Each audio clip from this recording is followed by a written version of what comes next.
На искусных танцоров смотришь с тем же чувством, что и на пылающий костер. Можно подражать танцу, но невозможно подражать полету. Взгляд девушек опущен вниз, а молодые люди серьезно, подтянуты, но при этом в каждом их движении чувствуется задорное настроение и готовность удивлять. Желание – это в первую очередь, а все остальное уже как бы в процессе репетиции, в процессе постановки все входит. Техника, корпус, осанка, ну и музыкальный слух.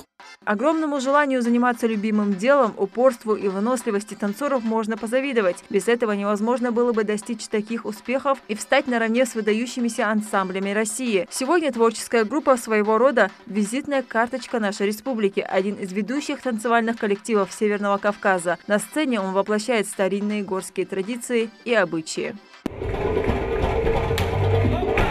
Каким трудом ковался коллектив, знают те, кто был с ним с самого начала. Условия, в которых артисты репетируют, не самые лучшие. Аварийное здание держится на импровизированных подпорках. Плюс ко всему, крыша протекает. У ансамбля же много планов и большие задачи. Очень скоро он сможет реализовать их в более комфортных условиях. Для коллектива возводится молодежный культурно-досуговый центр. Ансамблю «Ингушетия» выделены просторные помещения как для артистов, так и для административного персонала. Тут все условия, высота, акустика зала, помещение рассчитано специально для большого коллектива.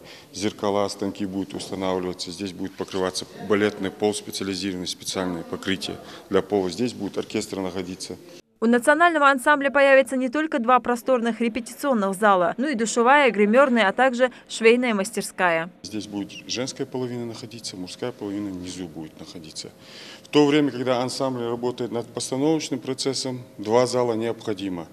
Одна часть группы учит определенно одни движения, комплекс движений, другая группа другие движения. Тут будут и трюкачи заниматься, здесь будет и студия наша заниматься, детская студия госансамбля «Ингушетия», для них тут предназначено. И раздевалки, все условия здесь есть. Сдать эксплуатацию новое здание власти Ингушетии намерены до конца месяца. Возведение трехэтажного центра было начато в октябре прошлого года. Темпы строительства работ ускорили и выполнены с опережением установленного графика. Сейчас остались лишь некоторые штрихи. Планировалось сдать объект в декабре, но мы думаем, что еще раньше сдадим.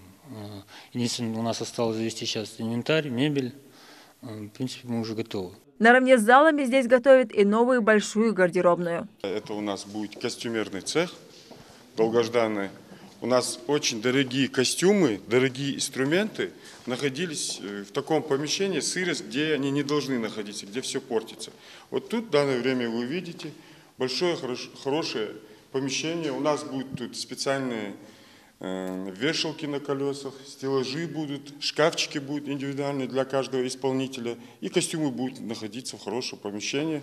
Культурно-досуговый центр будет включать в себя кинотеатр, актовый зал на 135 мест, тренажерный комплекс, а также художественные мастерские. Все условия для нашей молодежи. Однако больше всех открытия ждет, конечно, ансамбль «Ингушетия». Коллектив планирует создать в нем больше хореографических произведений, способствующих воспитанию молодежи, формированию высоких эстетических вкусов и сохранению культурного наследия Ингушетии. Лейла Гайсанова, Амина Бокова. Новости 24.